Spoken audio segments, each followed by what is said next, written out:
Now, from WYDC TV, this is Big Fox News at 10.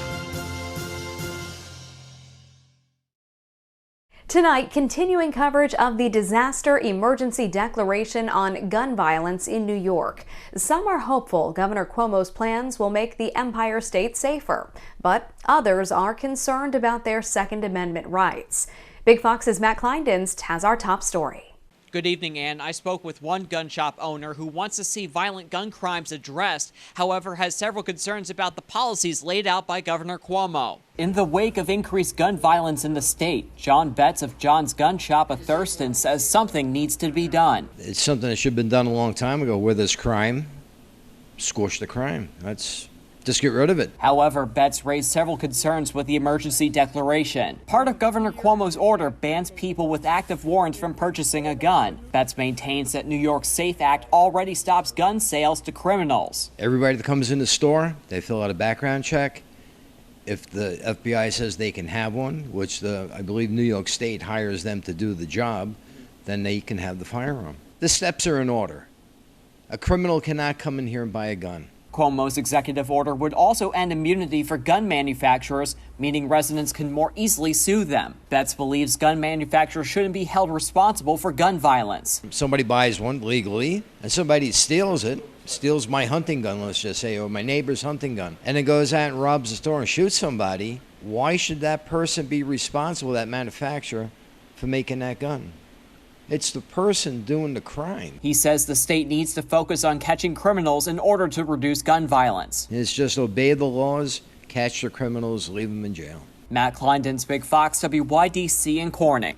20 of the world's leading experts on coronaviruses and virus genetics say COVID-19 did not come from a lab. They're laying out evidence in a new online posting that it almost certainly came from an animal. Questions about the origin have made it all the way to the White House.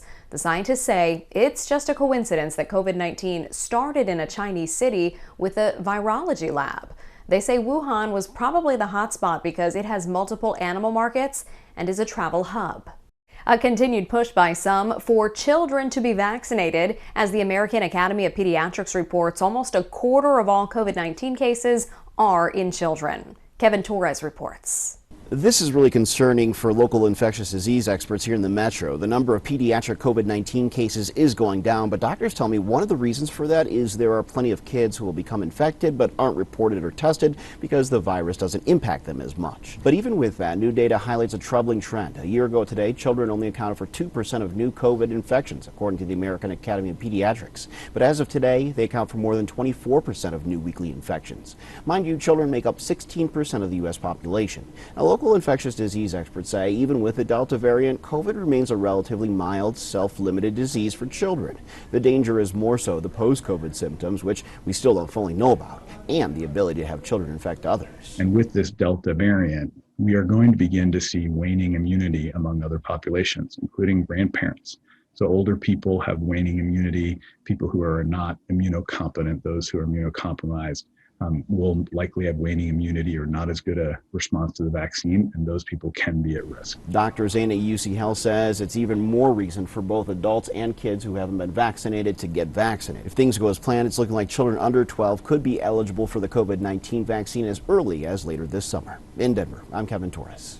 As COVID cases skyrocket in some parts of the country, driven by the more contagious variants, Washington's Secretary of Health issuing a travel warning particularly aimed at parents. Matt Lorch reports. The Pacific Northwest is a playland during the summer. But before your next adventure to the lakes, the coast, or Washington's wine country, the state's health secretary has something for you to consider. You should ask the question, should we be taking this trip right now?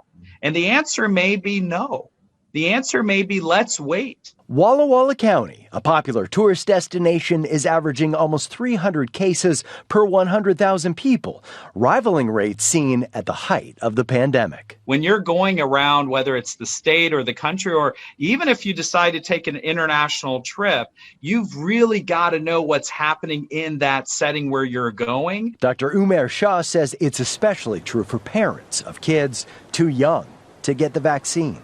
you're on vacation in an area with a low vaccination rate. Should you be going out to dinner where a lot of people are not wearing masks if you have kids who are not vaccinated? You have to remember your kids are still at risk because they are not vaccinated. So I think there is that piece regardless of where you are. It comes as Sean state health leaders take a shot at getting the rest of Washington's residents vaccinated. It's going to let us get back to doing the things that we love. Launching an aggressive campaign that includes public service announcements, creating community partnerships, making house calls to vaccinate people who are homebound. All done. I'm sorry. You okay? Oh, yeah. And giving away prizes for those who get the shot, including next week's drawing for $1 million, hoping to reach people who may be open to the vaccine but haven't gotten around to it. Those are the ones that we're trying to reach so we can get them vaccinated and protected. So your next trip can focus solely on fun and not the virus. News now in the fight against cancer. A new report found fewer Americans are dying from the disease. The annual report to the nation on the status of cancer was published Thursday. Researchers found from 2014 to 2018, the overall death rate from cancer declined by more than 2% in men and more than 1.5% in women. The biggest declines were in lung cancer and melanoma cases. Still, there were troubling signs. Researchers say mortality rates rose in cases of pancreatic cancer, brain cancer, and cancer affecting the nervous system. Storm Elsa continuing to make its trek north, the system leaving a trail of destruction in Georgia on Wednesday. Robert Sherman has the latest on Elsa's path. Tropical Storm Elsa continues to wreak havoc as it powers through Georgia and the Carolinas. Debris everywhere. A tornado touching down at the Naval Submarine Base Kings Bay in southeast Georgia on Wednesday. At least 10 people were injured in an RV park on the base. Officials say several of the victims were taken to nearby medical facilities with non-life-threatening injuries. We had several buildings and facilities that were damaged through the base. There were no submarines damaged in this tornado and no damage to sensitive military assets. In Florida, the state was largely spared significant structural damage from Elsa. But in Jacksonville, one person was killed when a tree fell and struck 2 cars. Officials say the incident happened during a period of heavy rain, but no one else was injured. Elsa is now making its way through the Carolinas. The National Hurricane Center says the storm has weakened and now carries winds around 40 miles per hour. It could strengthen Thursday night into Friday as it moves closer to the northeast. Tropical storm warnings are in effect for parts of Massachusetts down through New Jersey, and officials along the East Coast are urging people to take the storm seriously. One, to get the people out of the water because you're going to have concerns with rip currents. You're going to have concerns with some boaters may want to go out 24 hours and try to sit out overnight. Back here in Kings Bay, damage all over this RV park. As you can see behind me, one RV flipped over into a truck. The Naval Base says that they will be committing resources to help the family navigate this crisis and get through the cleanup process. Kings Bay, Georgia, Robert Sherman, Fox News. President Biden speaking today about bringing U.S. troops home after nearly 20 years in Afghanistan. The president says 2 decades is enough, but the pullout is being followed by a sudden Taliban takeover in key parts of the country. Caroline Shively reports from Washington. America's longest war is almost over. The president met with his national security team this morning on how his drawdown of U.S. troops from Afghanistan is affecting the stability of the country and the region. We are all concerned about the security situation on the ground. Neil, there's no question about that, which is all the more reason why we continue to push for a negotiated, peaceful political settlement to this war. The Pentagon says the U.S. withdrawal of troops from Afghanistan is 90% complete. General Austin Miller, the U.S. commander in charge of troops in Afghanistan, has warned that the country could be headed to a civil war. The Taliban has gained ground since Mr. Biden announced the planned withdrawal in April, and its advances have greatly accelerated in recent days. The intelligence community is loud and clear saying that al-Qaeda will likely come roaring back in the wake of a Taliban takeover, which is what we're seeing right now. The Taliban is on the march. Congress is now working on special immigrant visas for the thousands of Afghans left behind who worked as interpreters, drivers, and other positions to help U.S. troops. Some of our plans in Congress will take time as we get those special immigrant visas through, as we vet the Afghans and their families. But we need to get those people out of Afghanistan quickly as we are doing this withdrawal. All U.S. military members should be out of Afghanistan by the end of next month, except for 650 to 1,000 who will stay behind to guard the U.S. Embassy and airports. In Washington, Caroline Shively, Fox News. As the NASCAR race at Watkins Glen draws closer, the Corning Museum of Glass is working to design the trophy. Corning has been making trophies for the Watkins Glen race for more than 10 years, and it's been named one of the top novelty trophies in NASCAR. According to the senior manager there, the trophy captures the best the Southern Tier has to offer. I think we have something that really represents the region. It really represents the track with that iconic blue color. It really just came together. And, now that we're going on 10 years, it's just become part of the NASCAR race at the Glen. And it's just cool to be a part of that. The trophy is made by a skilled team of 4 glassworkers. It takes about 12 hours to make. Still ahead tonight, the World Health Organization is urging caution against lifting coronavirus restrictions in countries around the world. The idea that everyone is protected and it's kumbaya and everything goes back to normal, I think right now is a very dangerous assumption anywhere in the world. This comes as more countries move to reopen, despite a growing global death toll. We'll have the latest. Here's your local stock market update from Big Fox.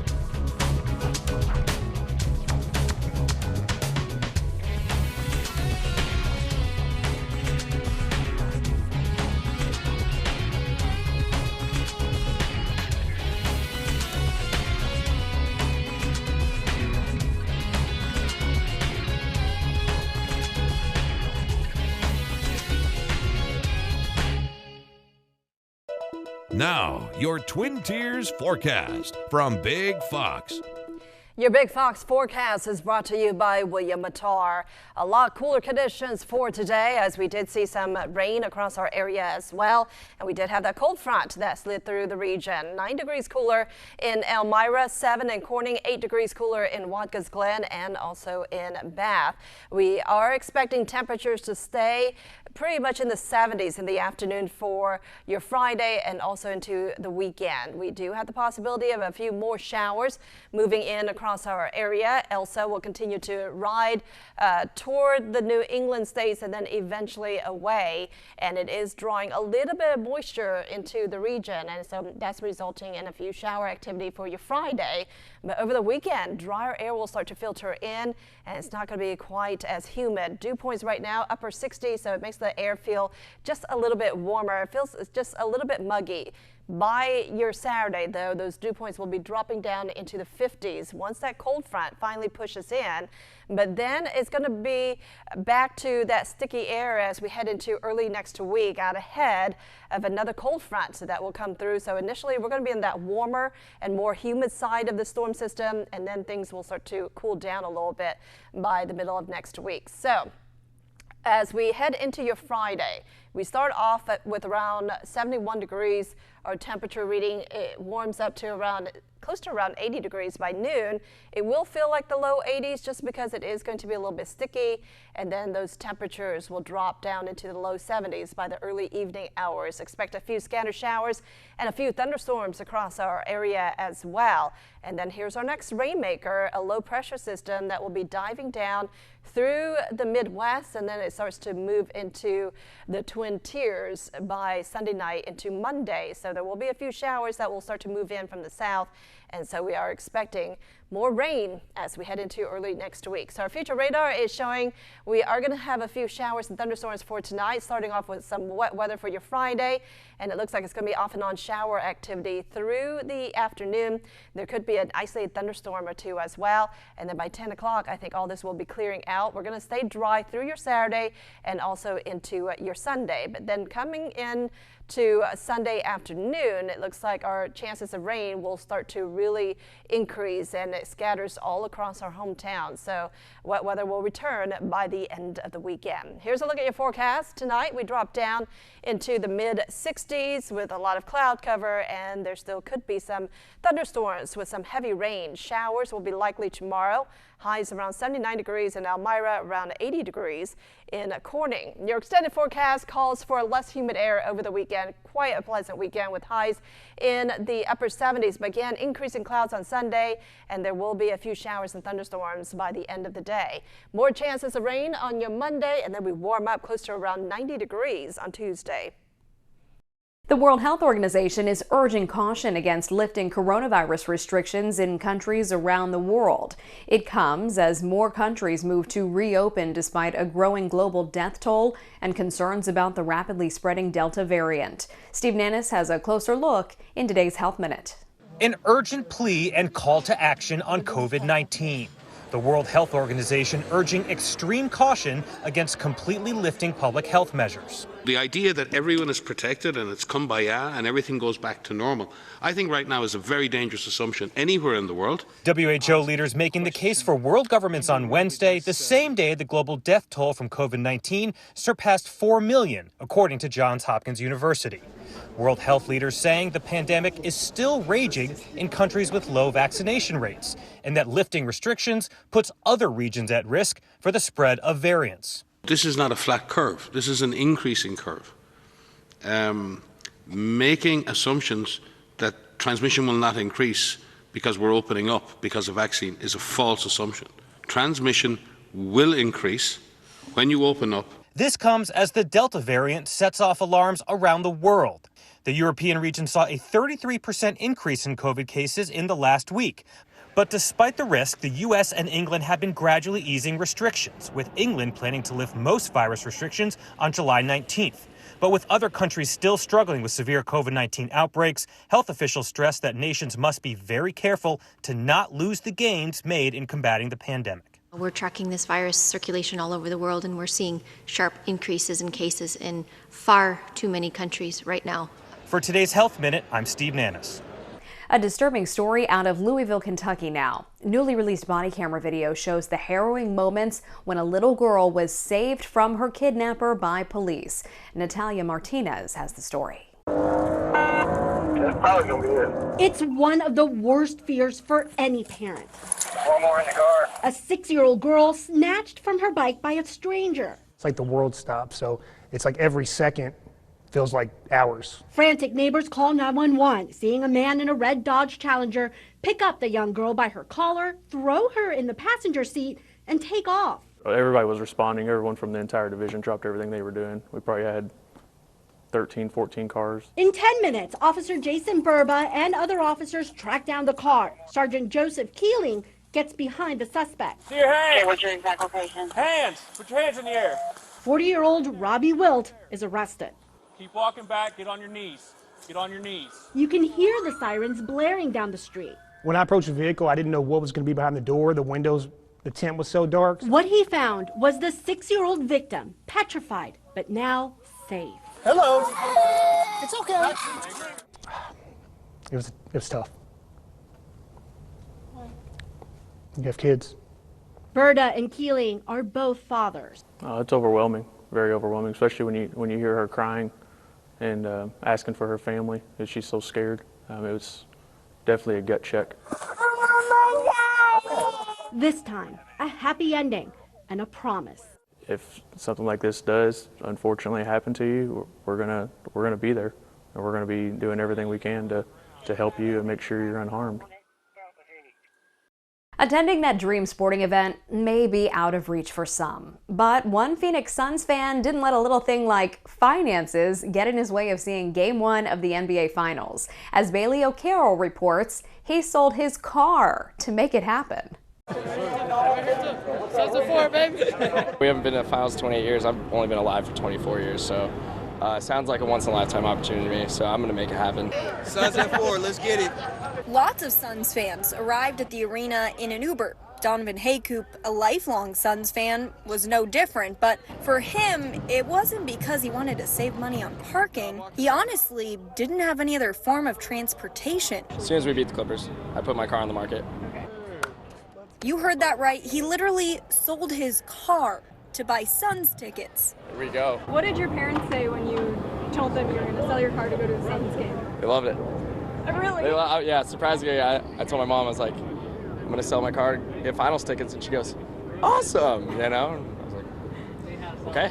The car sold for $2,500. That was enough for 2 tickets to Game 1, and Donovan says they were worth every penny. It's insane.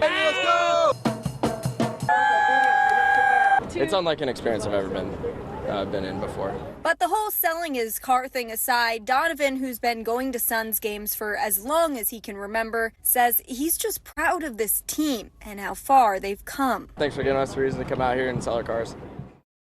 On Wednesday, Lamborghini unveiled what will be its last gasoline-only V12-powered supercar. Going forward, the Italian manufacturer will still make V12 models, but they'll be plug-in hybrids. The company's announcement came a day after British exotic sports car maker Lotus also debuted its last gasoline-powered car. But unlike Lamborghini, all future Lotus models will be entirely electric. The two companies joined supercar makers like Ferrari and McLaren in creating plug-in hybrid sports cars or fully electric models. The reason for that trend is increasingly stringent carbon emissions regulations. Who could forget the hairiest dog? He went viral last month with hair and fur so matted he was nearly unrecognizable.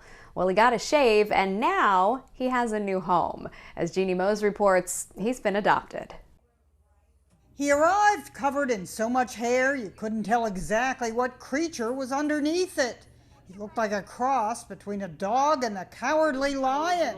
But this wasn't Oz, it was the Kansas City Pet Project, where they proceeded to shave 6.5 pounds of hair off him, revealing an 11-year-old Shih Tzu that had been neglected for who knows how long.